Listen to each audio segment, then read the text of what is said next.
Poytaxtimizda soat 11:04 19-iyun, haftaning esa payshanbasi va odatdagidek an'anaga sodiq qolgan holda har hafta Hit Lunch dasturida soat 11:00 dan 12:00 gacha Doktor FM loyihasini tinglash imkoniyatiga ega bo'lasiz. O'zingiz uchun foydali, manfaatli bo'ladi. Yaqinda radioga qo'shilganlarga hammaga yana bir bor assalomu alaykum deb qolamiz. Hit FM radiosi, Hit Lunch, Doktor FM. Bugun hayotimizning ko'rinmaydigan ammo juda xavfli bir soyasi haqida gaplashamiz. Ba'zida u shunchaki odatdek tuyuladi, ba'zida esa men nazorat qilyapman degan yolg'on bilan yashirinadi. Ammo oxir oqibat bu illat sog'liqni, oilani, orzularni, hatto kelajakni ham olib ketishi mumkin. Bugun biz giyohvandlik, ichkilikbozlik va ularning zamonaviy ko'rinishlari haqida mutaxassis bilan ochiqchasiga suhbatlashamiz. Studiyamizda insonlar hayotini qutqarishga harakat qilayotgan tajribali narkolog, psixoterapevt Muqaddas opa Rustamova. Assalomu alaykum. Assalomu alaykum. Yaxshimisiz? Xush ko'rdik sizni Hit FM radiosi studiyasida. Yana bir bor ko'rib turganimizdan xursandmiz. Kayfiyatlaringiz yaxshimi? Rahmat. Qimmatli vaqtingizni ayamasdan studiyamizga tashrifingizz uchun yana bir bor minnatdorchilik bildirib qolamiz. Bugungi efirimiz juda ham ko'pchilik tinglovchilarimiz uchun manfaatli bo'ladi degan ishonch bildirib qolaman. Chunki bugungi kunda juda bir ommalashib boryapti bu illat. Shuning uchun yaxshi bir efir bo'ladi. Nimaga aynan bu yo'nalishni tanlagansiz? Hamma shifokorlarga beradigan savolim bor, lekin sizga bu savol alohida beriladi. Bu sohani qanaqadir o'z xohishim bilan boshida kirmadim. Zarurat tufayli o'qishga kirganman, lekin sohada o'qishni birinchi haftasidanoq o'zimga juda yoqqan va hozirgi kunda qo'shimcha o'zi yo'nalishi bo'yicha diplomim bor, lekin ishlashni xohlamayman. Aynan o'zimning soham juda mas'uliyatli. Demak, hozir faoliyat yuritayotgan sohangiz ko'proq qiziq sizga. Juda ham qiziq va haqiqatdan ham dolzarb mavzu, juda ham yordamga muhtoj insonlar ko'p va natijani ko'rganda yana ham shu sohani tanlaganimdan xursand bo'laman va davom ettiraman. Muqaddas opa, menimcha turmushga chiqish arafasidagi qizlarning ko'pchiligini xayolidan o'tadi. Baribir aksariyat qizlar o'zi tanimagan, u qadar bilmagan yigit bilan turmush qurishadi-ku. Shu illatlarga aralashib qolmaganmikan, qabul qilmaganmikan turli mana shunday zararli moddalarni deb baribir xayolidan o'tadi. Endi tibbiy tekshiruv ham tibbiy tekshiruv ham bor-ku, lekin baribir bir qo'rqitadigan, xavotirga soladigan mavzuda. Yigitlar bilan uchrashuvga chiqqanda, misol uchun, uni tashqi ko'rinishidan bilib bo'ladimi? Narkoman ekanligini, giyohvand ekanligini yoki shunga o'xshash vositalardan foydalanayotganini. Ming afsuski, buni tashqi tarafdan aniqlashning iloji yo'q. Avvalambor, hozirgi narkomaniya klinik ko'rinishi tubdan o'zgardi. Biz tasavvur qilgan oldingi maxsus bir xonalarda yoki bir shpritslar kerak bo'lgan narsalar hozirgi kunda zarur emas. Hozirgi kunda demak kuchli ta'sir qiluvchi hamda psixotrop dori vositalariga ko'proq ruju qo'yish ko'paydi va an'anaviy narkomaniyaga qaraganda klinik belgi butunlay o'zgardi. Ularga maxsus joy ham talab qilinmaydi va ularni demak ximический sostavi deymiz, psixostimulyatorlar, energiya beruvchi moddalar hisoblanadi. Psixostimulyatorlarni qabul qilganda ular qanaqadir lanch bo'lib uxlab yotishmaydi, aksincha aktiv hayot tarzida davom etishadi. Shuning uchun ham ularni tashqi tarafdan aniqlash juda qiyin. Ba'zi bir bemorlarimiz 10 yil davomida psixoaktiv modda qabulida bo'lgan, turmush o'rtog'i, ota-onasi ham buni sezmagan. Ya'ni psixoaktiv modda ta'sirida yurganda insonni tashqi tarafdan aniqlab bo'lmaydi. Ularni qabul qilmagan vaqtida sezish mumkin. Psixoaktiv modda qabul qilmaganda tana va ruhiyat buni xohlaydi. Mastlik holatiga kuchli patologik moyillik deymiz, xohish uyg'onadi. Bu holatda bemor agressivniy bo'lib qoladi, bitta joyda o'tira olmaydi, xulqi o'zgaradi hamda insonda uyqusida buzilishlar bo'ladi, holsizlik bo'ladi yoki boshida juda kuchli uxlash holati keyin uyqusizlik holatiga almashadi. Shu holatlardan shubhalanish mumkin. Qanaqadir turmush o'rtog'im o'zgarib qolibdi yoki farzandim o'zgarib qolibdi degan shubha bo'lishi mumkin. Lekin qo'llarida bilmaydi, chunki shpritslar kerak bo'lmayapti. Hattoki an'anaviy psixoaktiv moddalarni ham tomirdan urish holati bu oxirgi bosqichlarda asosan boshqa qo'llash usullari bilan qo'llashmoqda. Ko'zlardan ham bilib bo'lmaydi. bemorlarimiz to'g'risini aytaman, bizdan ham ko'ra aqlliroq. Ular psixoaktiv modda qabul qilganda ko'z qorachiqlarining kengayishi yoki opioidlar qabul qilganda kuchli torayishini qanaqa bartaraf qilishni yaxshi bilishadi. Shuni ham yo'qotishga harakat. Uni yo'qotishib, keyin uyga kirib borishadi. O'sha o'rgatmaylik, aytmaylik. Xo'p. Bo'ldi. Tushunarli. Muqaddas opa, bugungi kunda O'zbekistonda eng ko'p uchrayotgan giyohvandlik turlari qaysidir? Hozirgi kunda yangi psixoaktiv moddalarga qaramlik kuchli. Bular giyohvand moddalar hamda kuchli ta'sir qiluvchi hamda psixotrop dorilar. Giyohvand moddalar bular demak O'zbekiston qonunchiligida maxsus narkotik qator bor. Shu qatorga kirgizilgan moddalarga giyohvandlik, kirgizilmaganlarga zaharvandlik yoki toksikomaniya tashxisini qo'yamiz. Va bu moddalardan notibbiy maqsadda zavq olish uchun ishlatilganda va qaramlik shakllanganda biz bu bemorlarni davolaymiz. Bular kundan kunga oshib bormoqda an'anaviy giyohvand moddalarga qaraganda. Hozir aytdingiz-ku, energiya yana ham kuchayadi deb. Energetik ichimliklardan qoniqmasdan mana shunday dori vositalarini qabul qilib yurgan insonlar ham ko'p bo'lsa kerak-a? Ular charchoq holatlarini yoki o'zidagi stresslarni bartaraf etish uchun. Bizni bemorlarimiz tinimsiz energetiklarni ham birgalikda ichishadi. Odatda o'sha dori vositalarini energetiklarga qo'shib ichishadi. Va bu energetiklarni psixoaktiv moddalar bilan solishtirib bo'lmaydi. Ular shunchaki bu moddalarni qabul qilishadi. Bu modda energetik lo'liga energiya bera olmaydi. Psixoaktiv moddalar, psixostimulyatorlar qabul qilganda faqat boshidagina energiya beradi. Organizm bu miqdorga o'rgangandan keyin bemorga energiya berish xususiyati yo'qoladi. Endi bemor o'rnidan turib boshqalar kabi ovqatlanib, tashqariga chiqib, insonlarga qo'shilishi uchun bu moddani qabul qilish kerak. Bu shu moddani quliga aylanadi. Usiz bo'lmaydi. Usiz bo'lmaydi. Usiz o'rnidan ham turisha olmaydi. Shuning uchun kun bo'yi bu moddani bo'lib endi ular buni euforiya deymiz, zavq olish uchun emas, yashash uchun qabul qiladi. Qanaqa qo'rqinchli narsalar. Shu dorilarni energetikga qo'shib ichishadi deyapsiz. Yurak bittada to'xtab narigi dunyoga ketib qolishi bo'lishi mumkin. Bu holatlar juda ham ko'p bo'ladi. Peridoz. Ha. Yoki hozirgi mana sintetik giyohvand moddalarga o'tganda bemorda ya'ni peridoz holati miqdorini oshirib qabul qilish holatidan mabodo tirik qoladigan bo'lsa, juda kuchli kognitiv buzilishlar bo'ladi. Ya'ni diqqat, xotira, intellekt tushib ketadi. Xuddi 5 yoshli boladay bo'lib qoladi. Yoki undan ham kuchli. 2000-yili bir qizimiz keldi, murojaat qilishdi.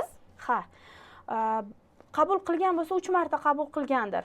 Undan ko'p emas. Hali qaramlik shakllandi ham deb aytib bera olmayman, lekin miqdorini oshirib yuborgan bemorda nogironlik shakllangan. O'rnidan tura olmaydi. Aravachada ikkita so'zni aytadi. Non, ona, bo'ldi. 2000-yil. Ha, pampersda o'tiribdi, tasavvur qiling, hamma funksiyalar miya o'ldi. Bu orqaga qaytmas jarayon. Bu jarayonni tiklab bo'lmaydi. Qizimiz bir umr nogiron bo'lib qoldi deb ayta olaman. Shuning uchun men hali qaram bo'lmayman, o'zimni o'zim boshqara olaman, bitta qilib ko'raman bo'ldi degan insonlarga tavsiya, o'sha birinchi urinishdayoq nogiron bo'lib qolish mumkin bu moddalardan. Hali qaramlik shakllangunicha. Ikkinchidan, hozirgi yangi psixoaktiv moddalarda an'anaviy kuchli narkotiklarga o'xshash bemorlar tili bilan lomka deymiz, abstinensiya holati, to'xtatgandan keyin maza qotishi, oyoqlar, bel, butun tanada qaqshab, og'riqlar, bu narsalar yo'q. Bemorlarda bu holat yo'q, faqat ruhiy buzilishlar bo'ladi. Vahima, tushkun kayfiyat bo'lishi mumkin, harakat qo'zg'alishlari bo'lishi mumkin. Shuning uchun ham bu bemorlarni 90%da o'zini bemor hisoblashi yo'q. O'zini bemor hisoblamaydi. O'zini bemor hisoblamagandan keyin shifoxonaga murojaat qilishmaydi. Qilmagandan keyin biz uni o'tib ketib, asorat berib, o'zi psixoz boshlanib, ko'ziga odamlar ko'rinib, kognitivniy funksiyasi butunlay tushib ketgandan keyin yonimizga kelganda davolash juda qiyin bo'ladi. Hali yana bir savol bor. O'zi xohlayaptimi shu narsani degan savol ham bor menimcha. Chunki bu narsani o'zi xohlamasligi mumkin, yana davom etishni xohlaydi.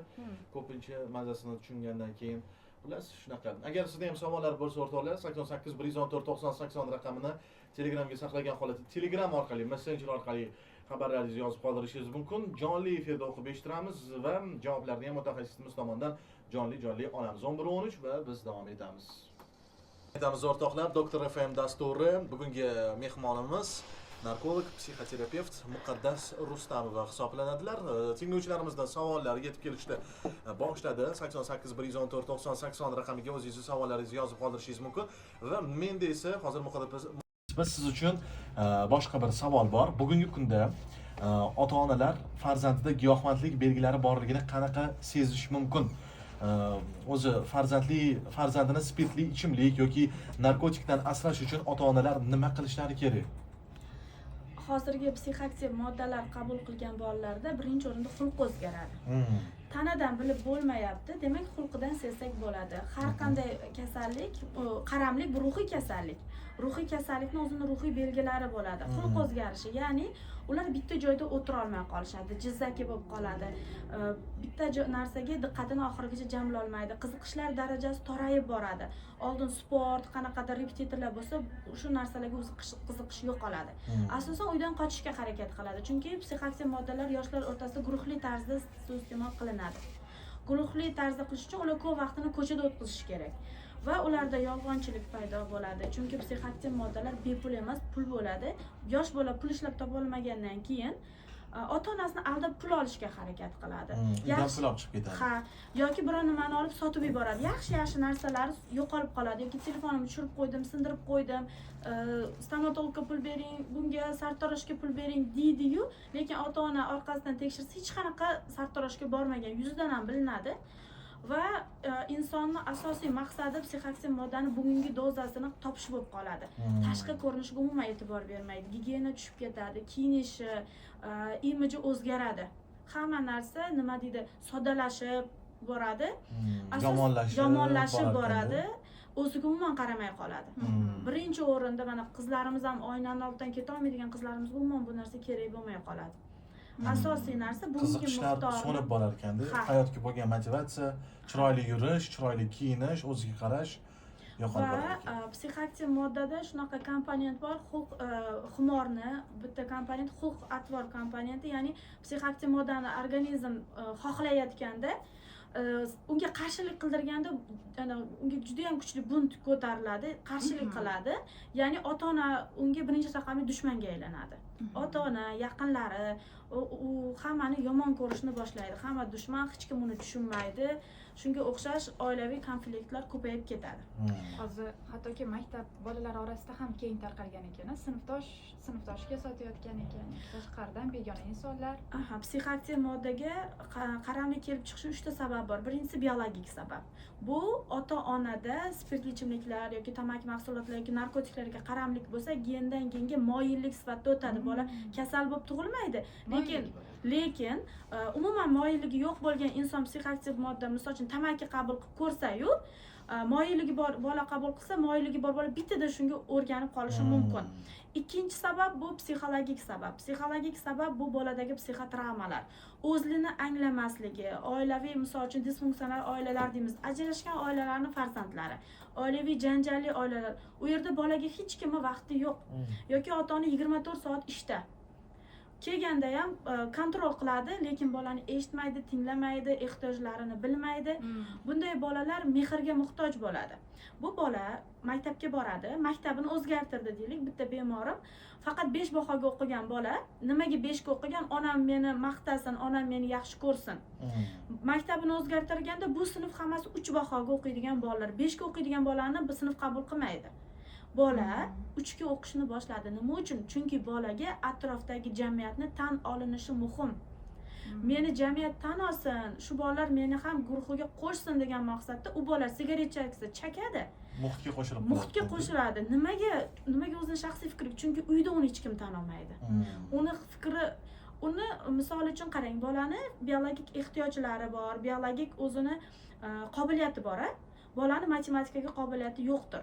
Lekin akasi matematikani zo'r biladi. Ona nima qiladi? 2 yoki 3 baho olgan, matematikadan past baho olgan bolani 5 baho olgan akasi bilan solishtiraveradi. Qo'shnisi, xolasi, tog'asini o'g'illari mana buni qaragin, shu yoshda shuncha narsaga erishdi, sen qolib ketding degan maqsadda. Mana shu narsa ham bolada tan olinmaslikni keltirib chiqaradi va uni sen zo'r bola ekansan-ku degan har qanday guruhga qo'shilishga moyillik keltirib chiqaradi. Uni maqtasa bo'ldi. Nima o'tir desa o'tiradi, tur desa turadi. shu guruhlarga, assotsial guruhlarga qo'shilib qoladi. Eng yosh bemoringiz necha yosh Muqaddas opa? Eng yoshi. Bizni markazda 16 yoshdan katta bolalarga yordam beriladi. 16 yoshgacha bo'lgan bolalarda narkologik kasalliklar aniqlansa, demak psixiatriya yo'nalishida davolanadi.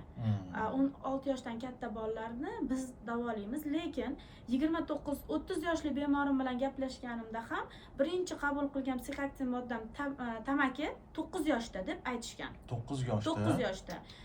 18 sinfli bola bo'lgan ekan. 18-19 yoshli bolamiz keldi, yaqinda hali bir hafta ham bo'lmadi gaplashganimga. 9 yoshda psixoaktiv modda, kuchli ta'sir qiluvchi dorilarni qabul qilishni boshlagan. 9 yoshda. Va aniqlanish bo'yicha bolani ota-onasi ajrashgan. Demak, bu yoshda ota-ona o'zini muammosi bilan o'zi ovora, ba'zi bemorlarimiz ota-onasi ajrashgan, otasi farzandi bilan uchrashgani kelsa 15 minut biz ularni kuzatib turamiz-ku, ota-onasi bilan nimani gaplashyapti. 15 minut faqat oyisini yomonlaydi. Oyisi kelsa 15 minut otasini yomonlaydi.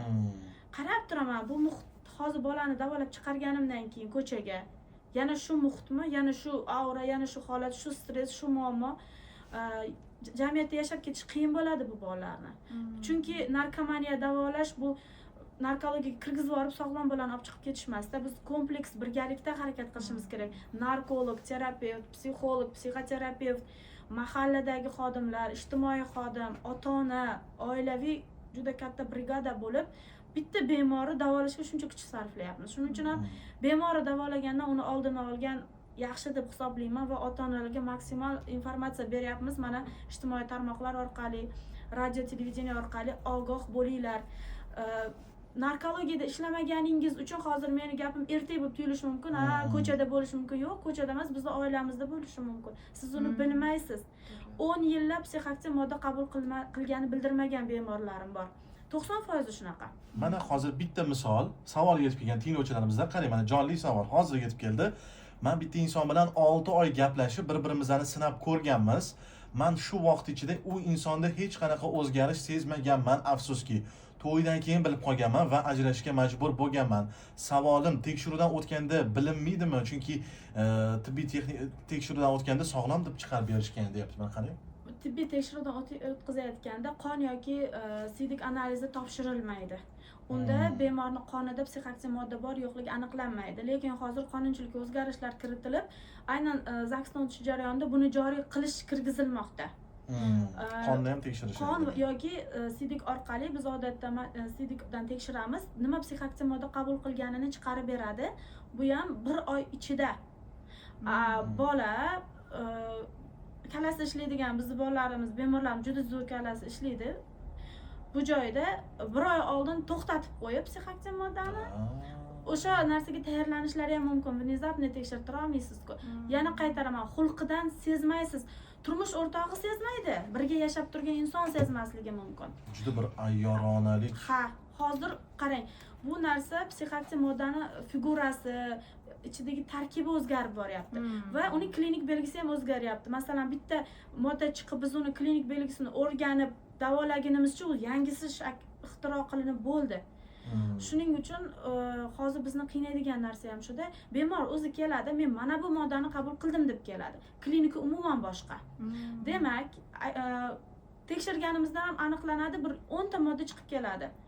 Aytadiki, doktor, men bu moddani qo'limga olmaganman. Bu nimadan darak? Bu demak laboratoriya sharoitida sun'iy tayyorlangan sintetik dori. Bemor o'zi ham bilmaydi nima qabul qilayotganini. Shu darajada zaharli qilib laboratoriyalarda tayyorlanyapti bu dori. Qizlar endi faqat shunaqa duo qilaveringlar.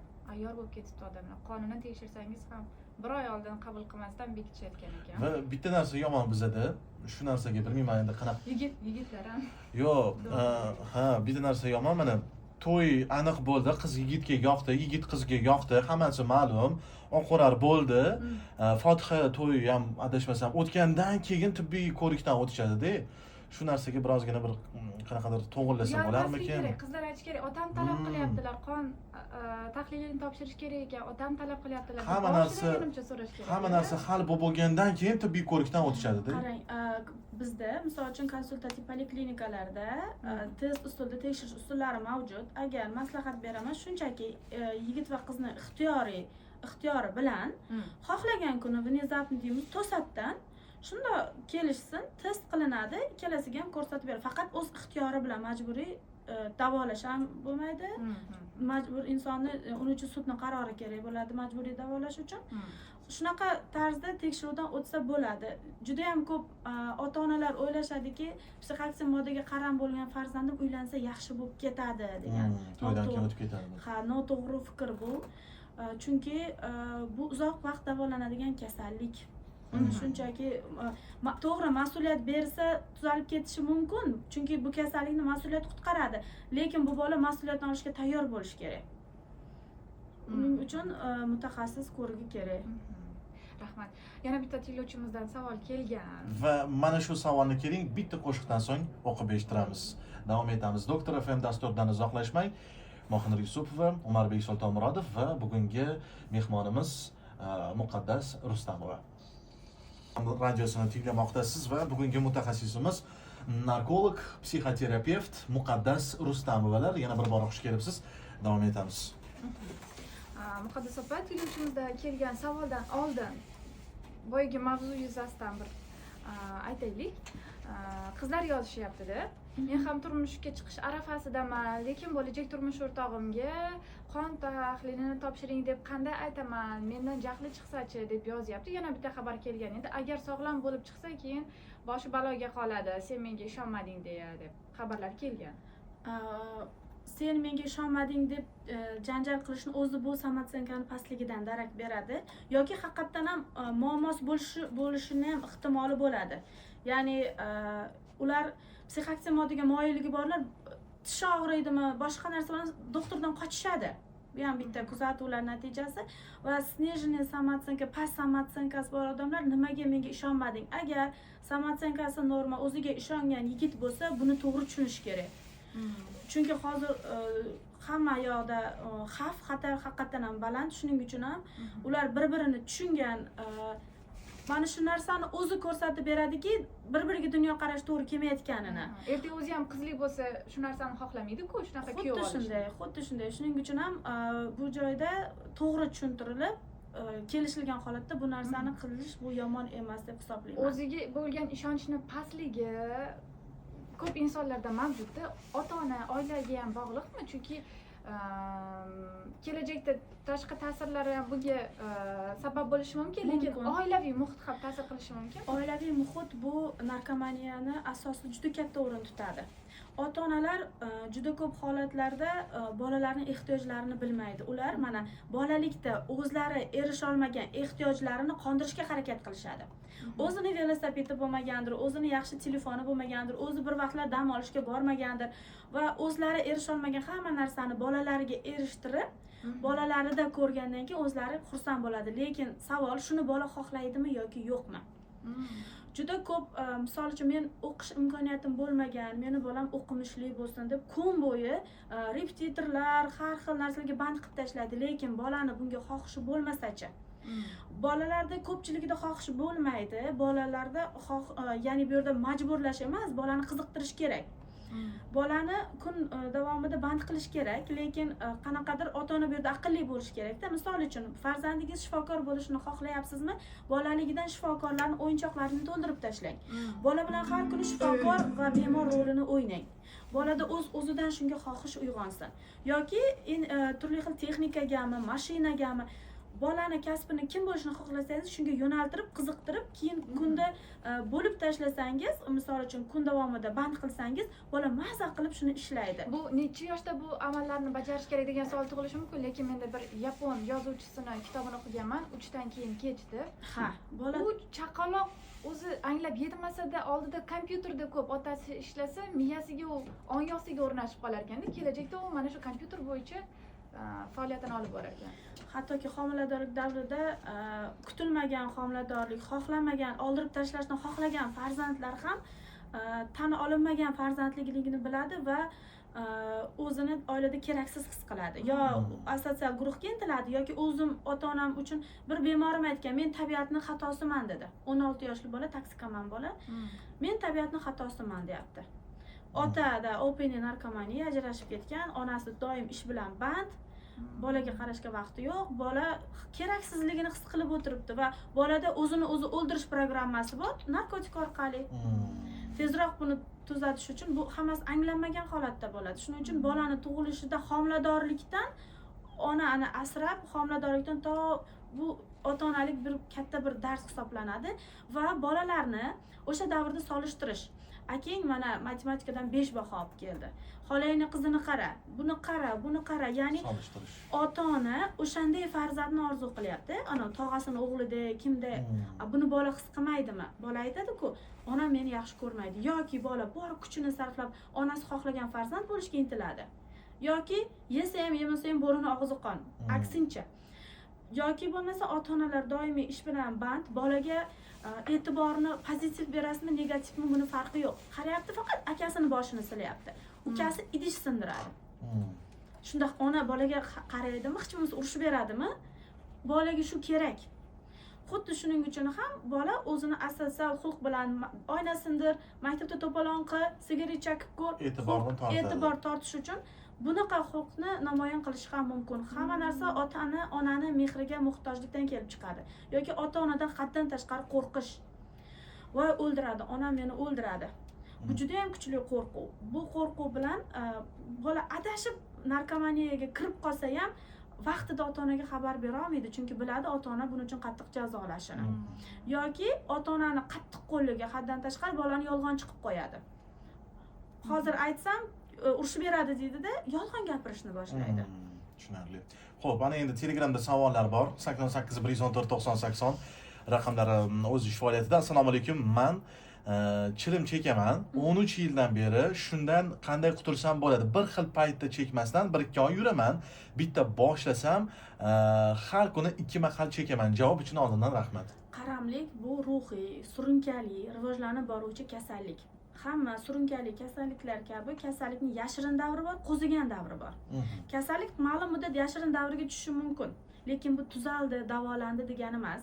Lekin o'sha 2-3 oy chekmagan paytda ularda fikr keladi, men tuzalib ketdim, hozir bitta chakib to'xtata olaman.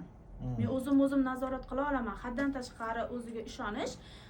Afsuski bitta chakkandan keyin o'sha markaziy nerv sistemasidagi dominant o'choq qo'zg'aladi va kasallik yana qo'ziydi. Va shuning uchun bu bemorlarimizga maslahatimiz qaramlikning hammasi ham qaramlik va buni boshlamaslik kerak. Qiynalsangiz mutaxassisga murojaat qiling. Birinchi o'rinda maslahat bera olaman, trigger deymiz, qo'zg'atuvchi omillardan qoching. Ya'ni siz kim bilan chakkansiz, qayerda chakkansiz, qay soatda chakkansiz. O'sha vaqtga yaqinlashaversa, o'sha restoranda o'tirsa yoki o'sha o'rtog'ini ko'rib qolsa, xohish misol uchun mana tamaki chekadiganlar ham o'zini tushlik payti bo'laversa, sekin o'rnidan turishni boshlaydi-ku, yoki o'sha birga chiqib chakib keladigan o'rtog'iga tur deyishni boshlaydi. Bu degani o'sha o'rtog'i unga triggerlik qiladi. O'zi tashlashni xohlasa ham o'rtog'i yur deb tursa, ertadan tashiyman deb o'rnidan cho'zilib yuraveradi. Shuning uchun asosan mana shu omillardan qoching, muhitingizni o'zgartirishga harakat qiling. Shunda ham qiynalsangiz mutaxassisga uchrashing. Keyingi savol. Assalomu alaykum xonimlar. Muqaddas opaga savol bor edi. 12 qadam dasturi qaramlikni yengib chiqishda qanchalik samarali? Qaramlik bu 3 etapli davolanadigan kasallik. Birinchi etap farmakoterapiya. Busiz bo'lmaydi. Ya'ni bemorlarga maxsus dorilar yordamida kuchli giyohvand moddaga bo'lgan xohishni o'chirish kerak va tanadagi turli xil shikoyatlarni kamaytirish kerak. Buning uchun statsionar sharoitida yoki ambulator sharoitda qatnab davolash yo'li bilan dori vositalarini narkolog nazoratda olish kerak. Undan keyin ikkinchi etapga o'tamiz. Bu tibbiy ijtimoiy reabilitatsiya. Bu muddat butun dunyoda 6 oydan 1 yilgacha davom etadi. Bu vaqtda bemorlarga narkotik tufayli o'zgaran xulqini qayta korreksiya qilish o'rgatiladi. Narkotiksiz hayotda yashash o'rgatiladi. Uyiga boradi, yana o'sha janjal, o'sha siqilish, o'sha ish, mana shu holatlarda qabul qilib qo'ygan-ku, hammasidan qochish uchun. Bu narsalar tugamaydi va shu holatda narkotiksiz yashash o'rgatiladi. 3-etap ijtimoiy etap. Bu etapda ishga tiklanish, oilaviy tiklanish, munosabatlarni yaxshilash, jamiyatdagi o'rnini tiklash, aynan shu bosqichda 12 ta qadam bilan shug'ullansa bo'ladi. Bu davolanishning yagona bir uslubi emas. va shu etapda qo'llab-quvvatlovchi sifatida qatnab, ular bizda AAN bo'ladi, anonim alkogolizm yoki narkomaniya guruhlar bor. Bu yillar davomida ishlagan metod va ularga qo'shilib sog'lom turmush tarzini davom ettirsa bo'ladi. Ular bir-biriga motivatsiya beradi, har kun sog'lom hayot yashash bilan bir-birini quvvatlaydi. Ular bemorlar, u yerda mutaxassis bo'lmaydi. Shu narkomaniya bilan og'rigan, alkogolizm og'rigan va hozir davolanayotgan bemorlar. Bular to'g'ri qo'llanilganda 3-etapda qo'llagan maqsadga muvofiq deb o'ylayman. Ha, lekin bu asosiy metod emas. Shuning uchun davolanishni 3 ta etapidan o'tayotganda 3-etapda tavsiya qilgan bo'lar edim. Muqaddas opa, o'zi bizni Doktor FM loyihasiga kelgan shifokorlar ba'zi bir tinglovchilarimizga tekin konsultatsiya berishardi. Bugun ko'pgina tinglovchilarimiz efirda o'qimang, hech kim bilmasin, ismimni o'qimang degan savollar berishdi va bizda yaxshi yangilik bor. Sizda yoki farzandlaringizda shu va shunga o'xshash muammolar kuzatilayotgan bo'lsa, Muqaddas opa faoliyat yuritayotgan markazda barcha uchun konsultatsiyalar tekin ekan. Batafsilroq ma'lumot berasizmi shu haqida? Narkologik bemorlar, psixiatriya kasalliklarda konsultatsiya, tibbiy yordam davlat tomonidan 100% qoplangan bo'ladi.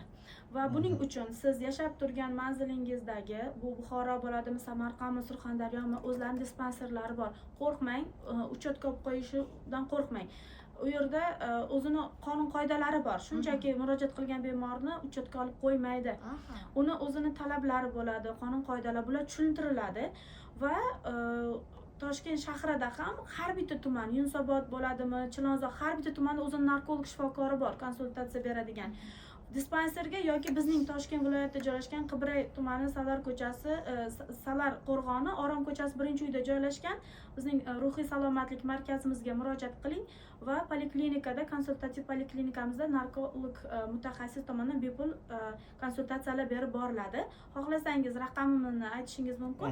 Psixoterapevt sifatida, demak men bo'limda faoliyat yuritaman. Chaqirilsangiz bo'limdan chiqqan holatda konsultatsiya bera olaman. Bo'ldi. 97 kodi bilan 0040714 raqamiga murojaat qilishingiz mumkin. Yana bir bora takrorlab olaman, agar ulgurmaganlar bo'lsa yozib olishingiz mumkin. 97 004 0714.